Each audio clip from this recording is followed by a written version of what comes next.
इसको थोड़ा रिकॉर्ड भी कर लेते हैं, हाँ काम आ सर, ठीक जाएगा। है। ओके। हाँ जी भाई साहब, शुरू।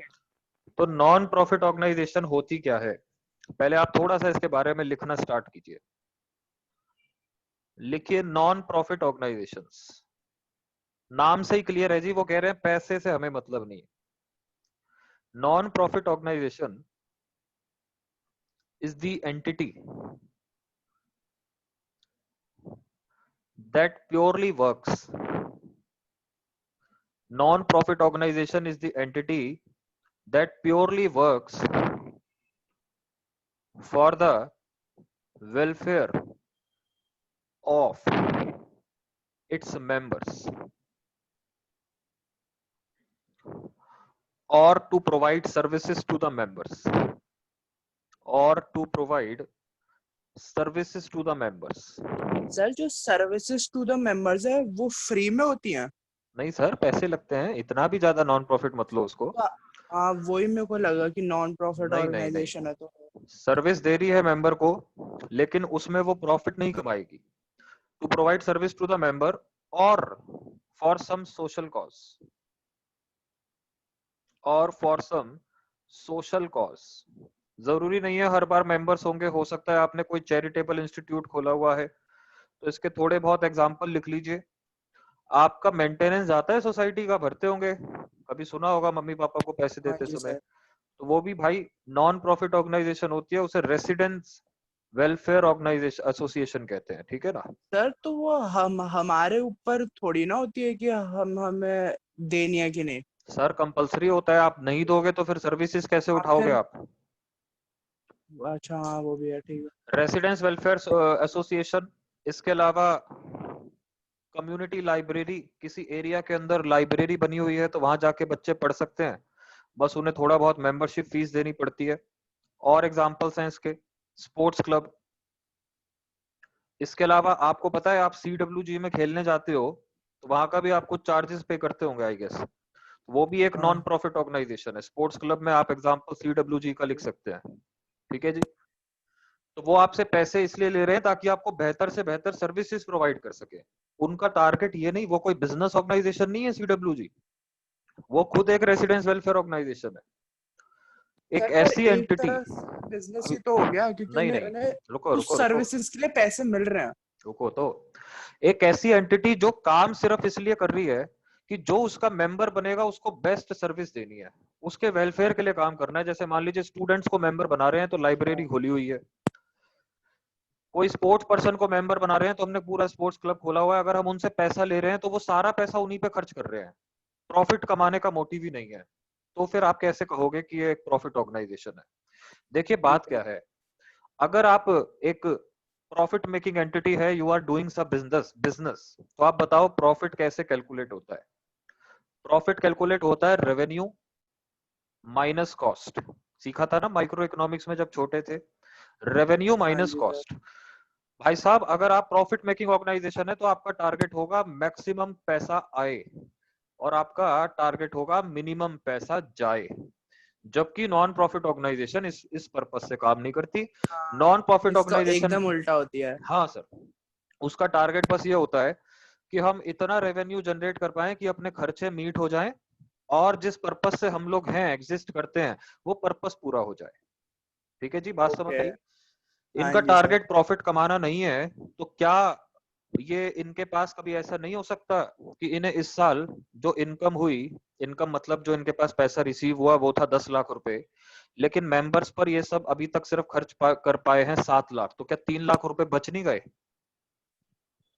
क्या सर, वापस से समझाना। 10 लाख रुपए की इनके पास कलेक्शन आई, कहीं से डोनेशन हाँ आ ठीक गई, है। कहीं से कुछ इन्होंने कोई कल्चरल इवेंट ऑर्गेनाइज किया, वहां से कुछ ओके। कलेक्शन आ गई, लेकिन अभी तक खर्चा सिर्फ मेंबर्स के लिए 7 लाख का किया, तो 3 लाख बच नहीं गए इनके। हाँ, बच गए। लेकिन क्या इंटेंशन थी कि पैसा बचना चाहिए। नहीं। इंटेंशन नहीं थी। तो क्योंकि कभी कभी ऐसा हो सकता है कि इनकी इनकम इनके एक्सपेंडिचर से ज्यादा हो, लेकिन इंटेंशन वो नहीं है, तो इस प्रॉफिट को हम प्रॉफिट कहते ही नहीं, इसे सरप्लस कहते हैं। और ये पैसा ओके। भी मेंबर्स के बेनिफिट के लिए आप इस्तेमाल कर सकते हो।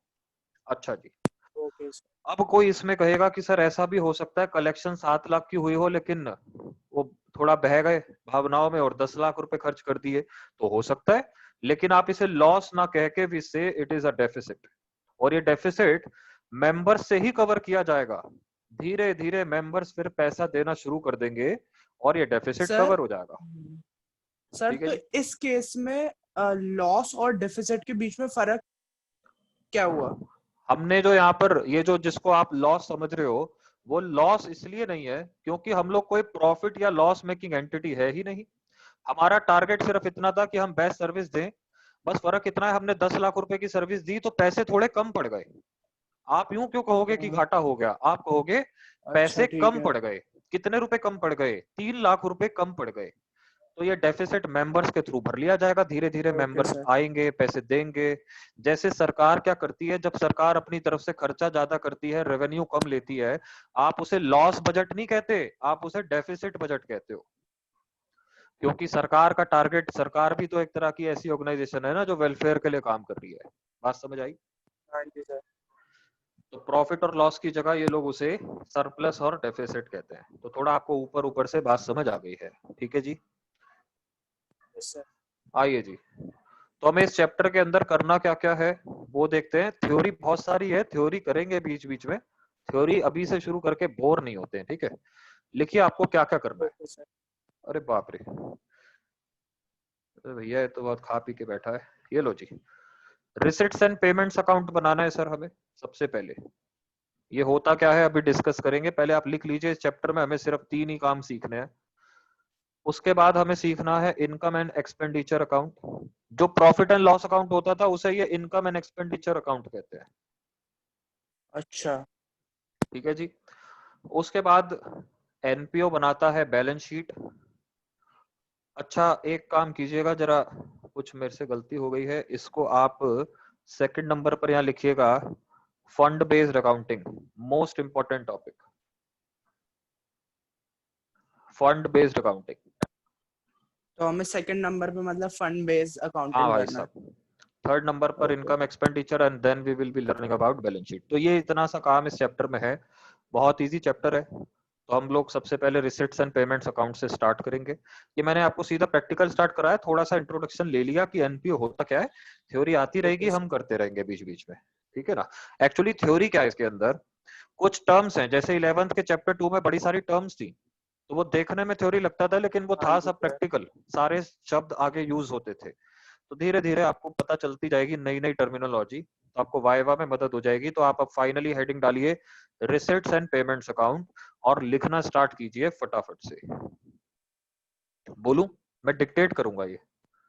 अच्छा एक मिनट सर।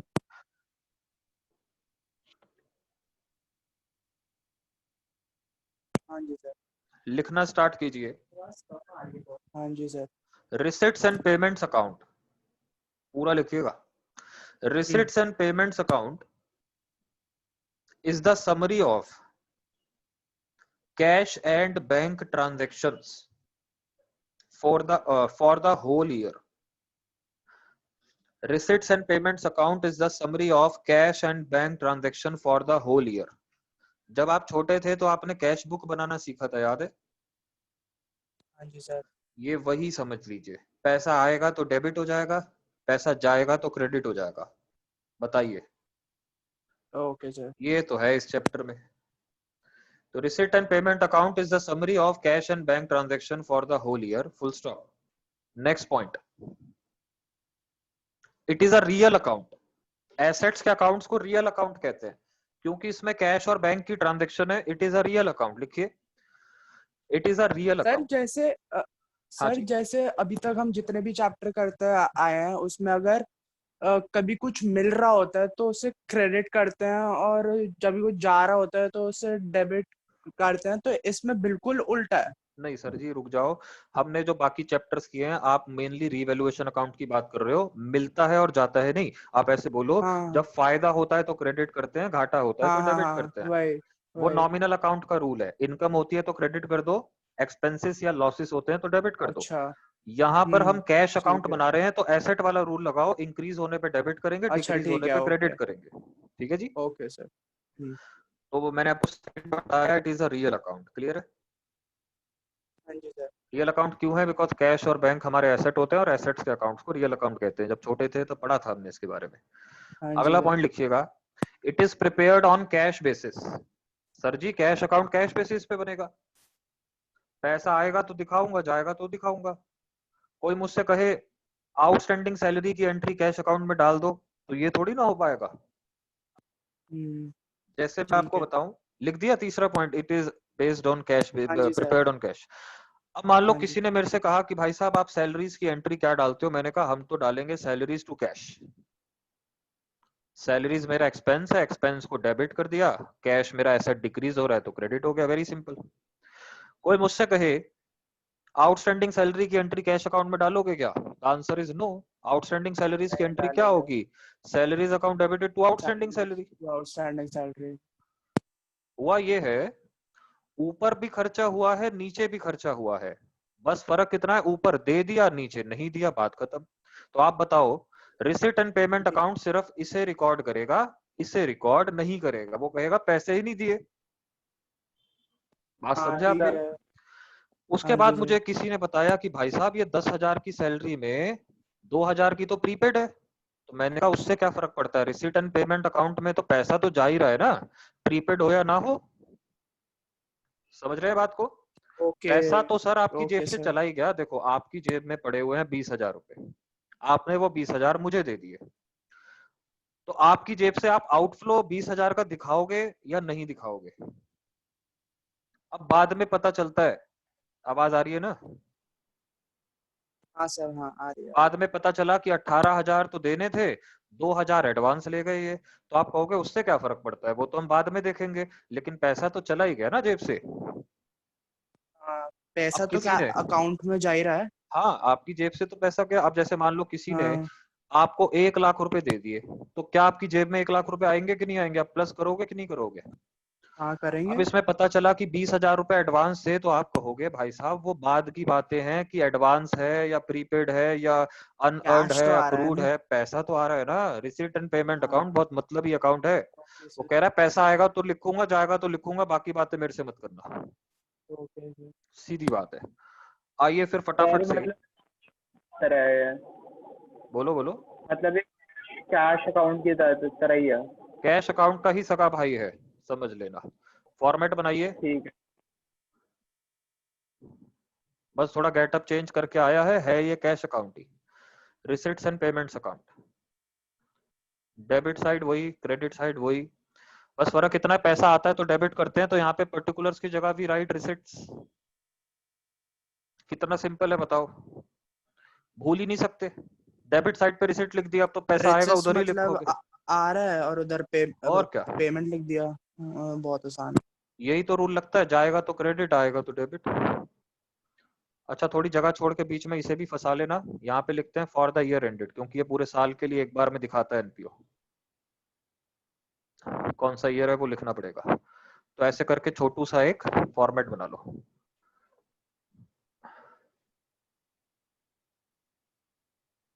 ठीक है जी, बात समझ आ गई? हाँ जी सर। आइए फिर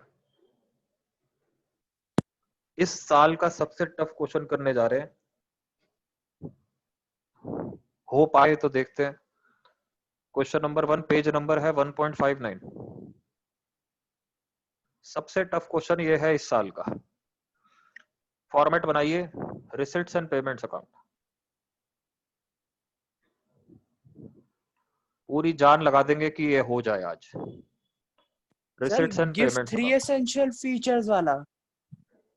भाई पेज नंबर 1.5। अरे यार तुम यार ऐसी बात करो कि नीचे एक्सरसाइज नहीं दिख रही? अच्छा वो हे सॉरी सॉरी, भगवान, ठीक है ठीक है ठीक है। अरे अरे। हाँ सर। आओ जी। मुझे लगता है तुम क्वेश्चन से डर गए, इसीलिए उसे पहचानने से मना कर रहे हो। नहीं नहीं सर नहीं। भाई कह रहा फीचर ही लिख देते हैं। आओ सर, सबसे टफ क्वेश्चन है, आज की पूरी क्लास लगा देंगे, अगर ये हमें समझ आ जाए तो बस कृपा है भगवान की। ठीक है, फॉर द ईयर पहला एंडेड में क्वेश्चन लिखना है। भूल गया। हाँ जी, फॉर द ईयर एंडेड लिखना अरे भूल गया, प्लीज आप लोग लिख लेना, ठीक है? अरे मजाक कर रहे हो? आओ देखते हैं। चलो बताओ, रिसिट एंड पेमेंट अकाउंट अगर कैश 5 अकाउंट है तो उसका बैलेंस बीटी तो डेबिट पे ही लिख दूंगा ना। हाँ हाँ ठीक है, कैश इन हैंड आ जाएगा ना वेरी 4390। वेरी गुड, 4390 लिख दो जी। सर सब्सक्रिप्शन क्या होता है, अब देखो एक एक करके टर्म्स खुलने लग जाएंगे। आपने जिम ज्वाइन किया तो वो जो वहां पर कोच साहब होते हैं वो आपको कहते हैं ना फीस दो, जिम की फीस दो, हाँ अच्छा, उसी को वो ठीक है। सब्सक्रिप्शन कहते हैं। आप अगर किसी क्लब के मेंबर बनते हैं, किसी एनपीओ के मेंबर बनते हैं, तो वो एनपीओ आप ही के दम पे तो चल रहा है। आपको हर महीने, हर हाँ 3 महीने या हर 6 महीने या हर साल जो भी वहां का नियम है उसके हिसाब हम्म से आपको उनके पैसे भरने पड़ेंगे, तभी तो एनपीओ सही चलेगा, बात तभी तो है। आपको सर्विस देगा। तो सब्सक्रिप्शन तो एक बाय तरह का रिसिट सब्सक्रिप्शन। होता है, तो पैसा आता है तो डेबिट कीजिए ओ टू सब्सक्रिप्शंस। सर, पर हम तो जिम वाले भैया को पैसे देते हैं ना। तो सर आप अपना थोड़ी बना रहे हो, जिम वालों का बना रहे हो ना, उनके पास तो पैसे आ ही रहे हैं। ओ अच्छा ठीक है।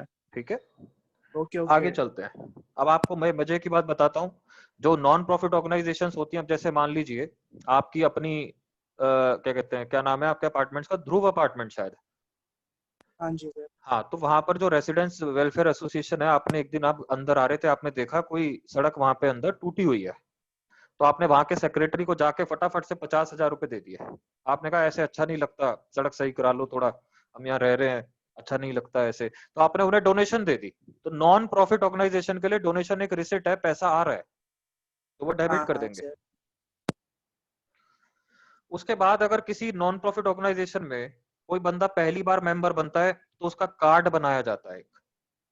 जैसे आपने देखा हाँ होगा, जिम हाँ जाते हो, 5,000 फीस है, तो शुरू में वो कहता है जी 6,000 लगेंगे, पहले महीने के 6,000 है, फिर 5,500 है, तो एक्स्ट्रा 1,000 वो अच्छा एंट्रेंस फीस हाँ। लेता है। एंट्रेंस फीस एनपीओ के लिए ओके। एक रिसिट होती है सर। स्पोर्ट्स क्लब में भी होती है।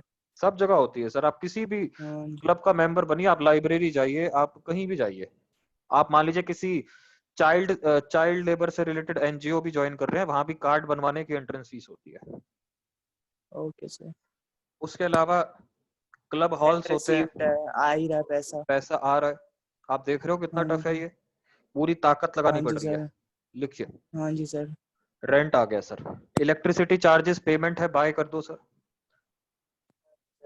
ये सिंपल वो सर सिंगल अब मेरे को कॉलम कैश बुक है। ये चीज बताओ कि अगर इलेक्ट्रिसिटी चार्जेस हैं वो हम हमें मिल रहे हैं नहीं भाई, वो तो हम या फिर देंगे हम ना, चार्जेस दे रहे हैं। चार्जेस हैं तो खर्चा है, वो हम पे करेंगे, हाँ पैसा ठीक है। बाहर चला जाएगा। ठीक है ना। Okay okay. इलेक्ट्रिसिटी चार्जेस हमें क्यों कोई देगा, हम बिजली विभाग में काम थोड़ी कर रहे हैं। हाँ उसके बाद हाँ जी टैक्सेस सर। पे करेंगे हम, बाय टैक्सेस 490। सैलरी दोगे सर, सैलरी, बाय सैलरीज। ठीक है। ठीक है, हमेशा याद रखना, salary is always an expense. चाहे हम्म आप एनपीओ हो, चाहे आप कोई बिजनेस रन करो, सैलरी आपके लिए एक्सपेंस ही रहेगा। ठीक है जी, एक सेकंड रुकिएगा, अभी क्लास के बाद सोता हूँ, क्लास से। हाँ जी, चलिए जी, फटाफट सैलरी के बाद आगे चलता हूँ। सर ये कह रहा है इंटरेस्ट रिसीव, ओनोरेरियम। नहीं अच्छा नहीं सर, उसके ऑनरेरियम, पहले। ओहो, ओहो ठीक है ठीक है। देखो सर, ऑनरेरियम समझाता हूँ क्या है। आपके क्लब का, आपके सोसाइटी का कोई प्रेसिडेंट होगा, आपको पता है, हाँ जी सर। आपके शायद प्रेसिडेंट साहब वहां रहते हैं जहाँ है। कुशाग्र रहता है हाँ हाँ वहीं है पर ही, ना। उसी के नीचे। हाँ हाँ, ग्राउंड फ्लोर पे उनके घर के बाहर एक दिन मैंने हम्म। बाइक खड़ी कर दी थी, परेशान हो गए थे। देखिए अच्छा सर, अच्छा। तो आपके यहाँ पर प्रेसिडेंट हैं, ज्यादातर एनपीओ के सेक्रेटरी होते हैं, आपको पता है। जो आपके प्रेसिडेंट हाँ जी साहब है, सर। उनका अपना कोई ना कोई ऑक्यूपेशन होगा, he must be doing some business, profession और एम्प्लॉयमेंट। सर जी वो फ्री फंड में पूरा आरडब्ल्यूए संभाल रहे हैं, आपको पता है, सब चीज संभालते हैं, प्रॉपर अच्छे से काम करते हैं, पैसे नहीं लेते होंगे वो इस चीज के, सेक्रेटरी के या प्रेसिडेंट ओके। के कोई तनख्वाह वनख्वाह पे काम नहीं करते ये लोग, ये अपने दिल से फ्री अच्छा। में काम करते हैं। लेकिन अब कोई हमारे लिए फ्री में काम करे तो हमें एक थैंक्स नहीं बोलना चाहिए, ग्रेटिट्यूड नहीं दिखाना चाहिए, उसे बिल्कुल दिखाना चाहिए। हाँ दिखाना चाहिए। तो यहाँ पर एनपीओ ने अपने सेक्रेटरी को खुशी से, अपने दिल से 2,500 रुपए ऐसे ही पे कर दिए। ऑनरेरियम होता है, देखो एक चीज होती है ऑनरेबल, ऑनरेबल क्या होता है, जिसकी आपको रिस्पेक्ट करनी पड़ेगी, चाहे आपका दिल करे या ना करे। हाँ। उसके बाद होता है ऑनरेरी, ये वो बंदा होता है जिसकी रिस्पेक्ट करने को किसी ने कहा नहीं है, आप दिल से कर रहे हैं क्योंकि आपको उसकी सर्विसेज अच्छी लगती है, उसका काम करने का तरीका ओके। अच्छा लगता है।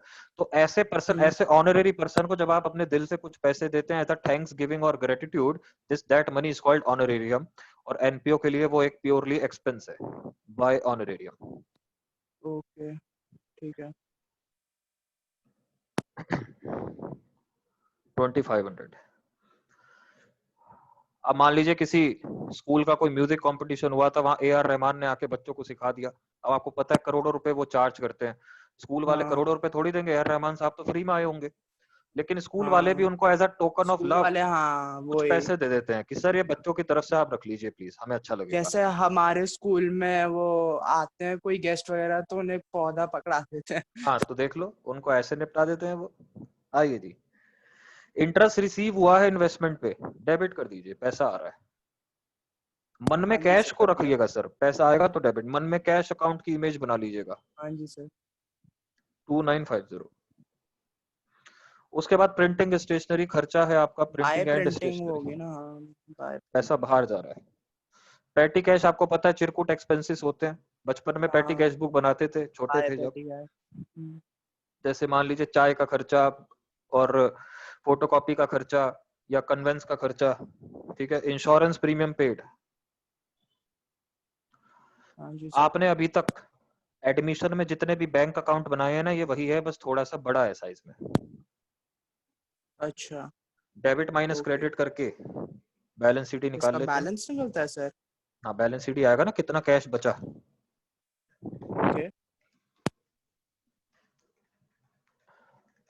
तो सर हमने, हमारे एनपीओ ने इस साल पूरे साल कलेक्शन किया 62,490 रुपीज का।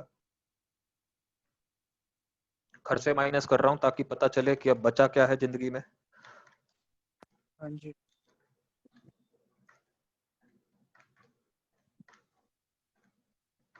लो सर 33,000 बाय बैलेंस शीट। इतना पैसा अभी भी इनके पास बच गया। फटाफट से इसकी कुंजी बनाइए, और कोई डाउट है तो बताइए। डाउट तो क्या ही आएगा सर इसमें। मतलब इस बैलेंस शीट आने का ये मतलब है कि हम हमारे पास पैसे ज्यादा थे पर हमने खर्च कम किए हैं। हाँ सर, अभी भी पैसे पड़े हैं, ऐसा थोड़ी सारा पैसा खत्म कर देगा एनपीओ। हाँ हाँ हाँ, ठीक है। चल सकता हूँ आगे। हाँ जी, एक एक मिनट सर, वो उत्कर्ष कर रहा है अभी। हाँ जी सर। हटा दूं, हो क्या? हाँ जी हाँ जी। आइए फिर एक क्वेश्चन और कर लेते हैं सर बाकी के। हाँ जी भाई साहब। सर ये क्वेश्चन नहीं आ रहा सर, बहुत टफ क्वेश्चन था ये। यार ये तो मुझे भी नहीं आ रहा है, काम करेंगे तीनों लोग ट्यूशन लगा लेंगे, हाँ हाँ जी सर। ठीक सर। है। आर्यन को भी बुला लेंगे, मैं हाँ पीछे छुप के बैठ जाऊंगा, इस बहाने मैं भी सीख लूंगा। आ जाओ। Okay sir.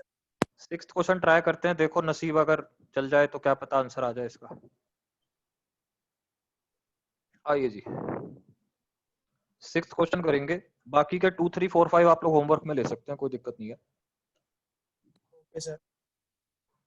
बहुत ज्यादा इजी चैप्टर है सच में, मजाक से हटके सीरियसली। बस वही है, थोड़ा सा ओके। लंबा है चैप्टर, लंबा है, डेफिनेटली लंबा है ये चैप्टर और डिसोल्यूशन काफी लंबे चैप्टर हैं, पर इजी बहुत है, खत्म होते ही नहीं दिखेंगे ये। सर ये थ्योरी पार्ट में लंबा है कि वैसे न्यूमेरिकल वाइज भी थोड़ा थ्योरी लंबा तो है? है ही नहीं भाई। अब जैसे मैंने तुम्हें सब्सक्रिप्शन का मीनिंग बता दिया, डोनेशन का मीनिंग बता दिया, एंट्रेंस फीस का मीनिंग बता दिया, ऑनरेरियम बता दिया, वो है थ्योरी इसकी। ओ अच्छा। ठीक है ना, ये प्रैक्टिकल वाइज लंबा है। लिखिए, हेडिंग डालिए। साठ आ गया इसमें? और ये आपके बोर्ड में 10 नंबर का है, तो इसको पूरी इज्जत से करना है। सर पर्टिकुलर की जगह रिसेप्टर ओहो, पेमेंट नहीं मैं आएगा? तो तुम्हें ही चेक कर रहा था। हाँ सर, वही देखा, बता दिया। ये ना बास की नजर, receipts and payments account for the year ended. Sir for the year ended लिखना जरूरी है? हाँ सर, मार्क्स कट जाएंगे। Okay sir. फॉर्मेट तो फॉलो सर करना, फॉर देखो द, अच्छा फॉर्मेट, ठीक है। फॉर्मेट ऐसी चीज है कि मार्क्स दिलवाएगा नहीं पर कटवा देगा। It's like narration of journal entries. Okay sir. चलो शुरू करूं। हाँ जी सर। सर आपको कैश और बैंक कैश और दोनों का बैंक। बैलेंस गिवन है तो दोनों लिख दो। हाँ, ऐसे टू लिखना जैसे मैं बैलेंस। बता रहा हूँ। To balance BD cash 70,000, bank 3 lakh, ऐसे आप मिक्स कर दीजिए उसे। सर तो इसके जैसे क्या वो कैश अकाउंट में जैसे वो बनता था अलग अलग कैश और बैंक का नहीं भाई, अलग अलग ये कॉलम समरी बनता है था, ना, इसमें नहीं होगा? ये बिल्कुल ditto as okay it is okay. Copy नहीं है, हाँ समरी है उसकी। समरी है, ओके। हाँ, तो आप समरी को ठीक है। मर्ज करके दिखा सकते हैं, कोई दिक्कत नहीं है। Okay sir. उसके बाद सर अगला पढ़िए सब्सक्रिप्शन रिसीव्ड। आपको अलग अलग साल की सब्सक्रिप्शन मिली है, तो आपको पता है ना मिली है तो रिसिट टू पेमेंट मतलब सब्सक्रिप्शन ही आ है। जाएगा। हाँ, वो कहता है हमें नहीं मतलब हाँ कौन से साल की है, कहता है दे दो बस। ओके। हाँ दे दो, वही रिसीव्ड लिखा आ गया ना। सारी ऐड कर दो, 40,000, 3,75,000 प्लस 20,000, तो we have received 4,35,000 as subscription, that's it. Receipt payment account को मतलब नहीं है कौन से साल का है किसका है, उसे सिर्फ पैसे मिलने से मतलब है। डोनेशन फॉर जिम, यहाँ बच्चे फीस नहीं देते जिम दे की, ये तो हम, डोनेशन दे गए। हाँ वही। डोनेशंस फॉर जिम, और जिम का ऑनर बद्दुआ और देता है कि बेटा फीस दे दो नहीं तो बॉडी खराब हो जाएगी सबकी। चलो जी। तो आपके पास डोनेशन आ गई, पैसा मिल रहा एडमिशन है। Fees. Admission fees sir entrance fees की तरह है, सेम चीज है, तो टू एडमिशन हाँ फीस। मिल रही है हमें, ठीक ठीक है है। ना, जिम के अंदर उसे एंट्रेंस फीस की जगह एडमिशन फीस कहते हैं, जैसे स्कूल में भी एडमिशन फीस कहते हैं। 14,000। लाइफ मेंबरशिप फीस, अगेन एक नया टर्म आ गया, प्लीज मार्क कीजिए।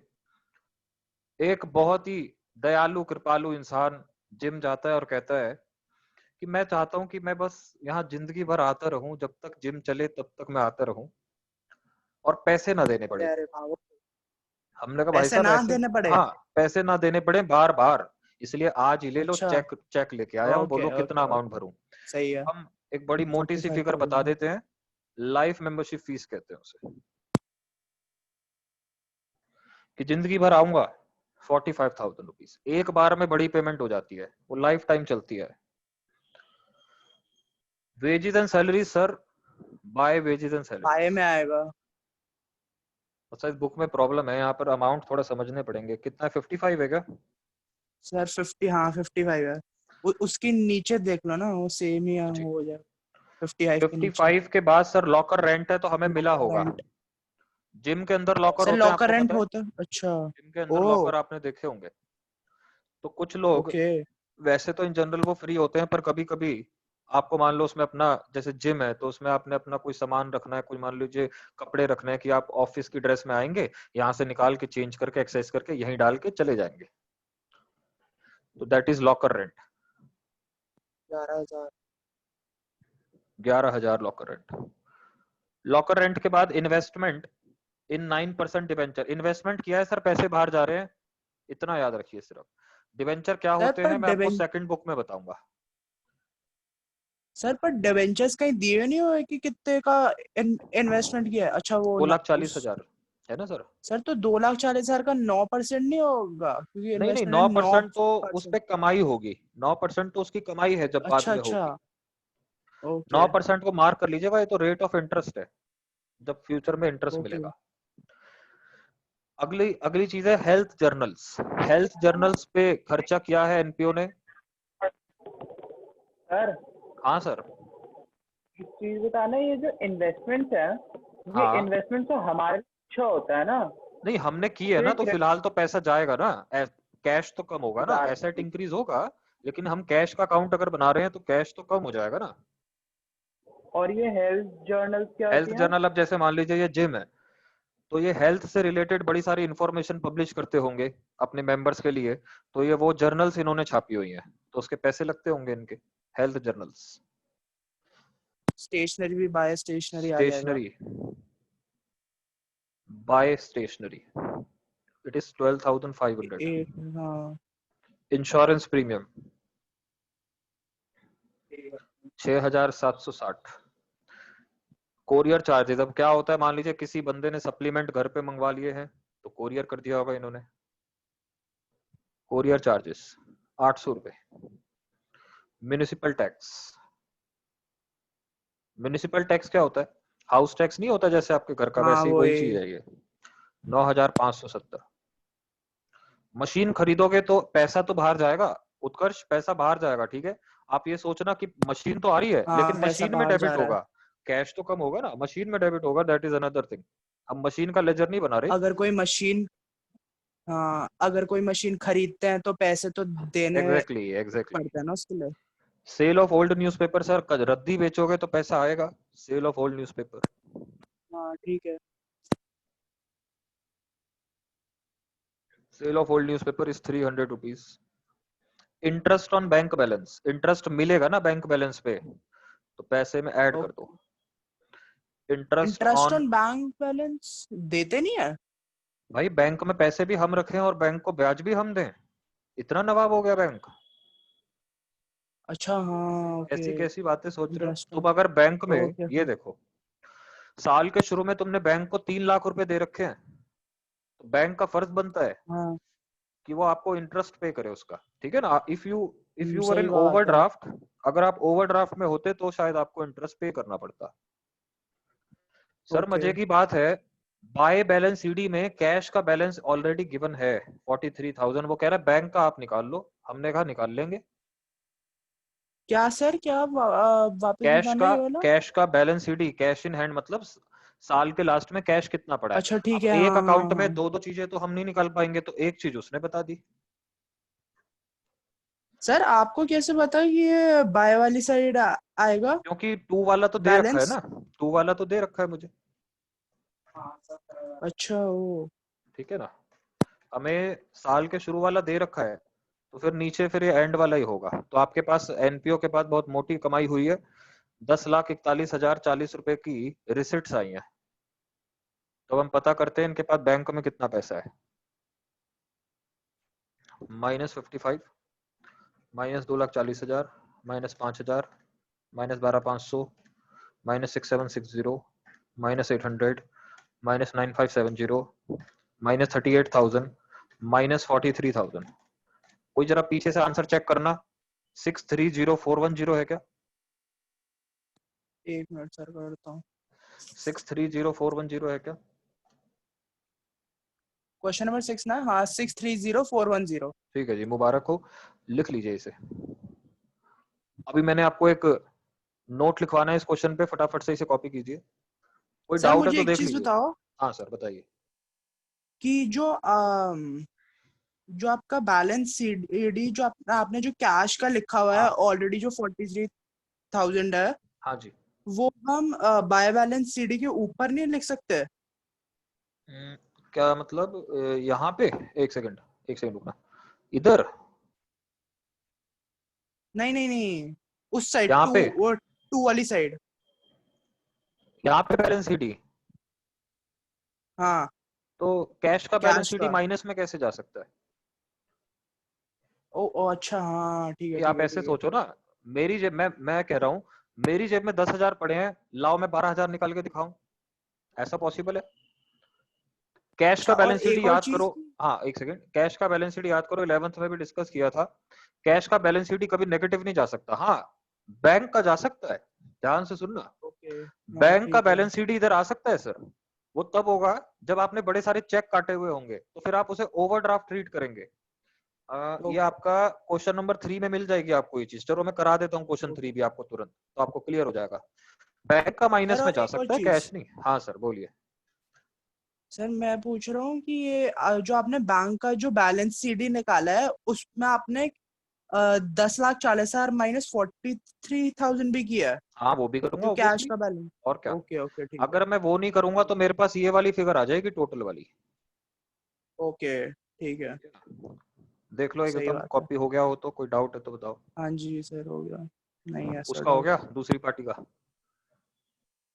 सर हो गया उसका भी। ठीक है, आइए चलिए फिर, बात निकली है तो दूर तक ले जाते हैं, क्वेश्चन 3 कर ही लेते हैं। आइए फिर आप लोग घर से 2, 4 और 5 कर लेना, आपका ये डाउट भी ओके दूर हो सर। जाएगा।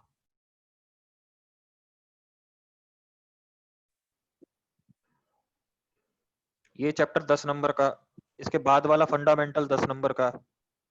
बच्चा ऐसे ही पास हो जाए बताओ, 27 नंबर सारे चाहिए। सर ये वाला चैप्टर शायद 15 नंबर का है। भाई नहीं, मैं बोर्ड्स की बात कर रहा हूँ। अच्छा बोर्ड सी। ओके हाँ आपके एग्जाम में ये 15 का है।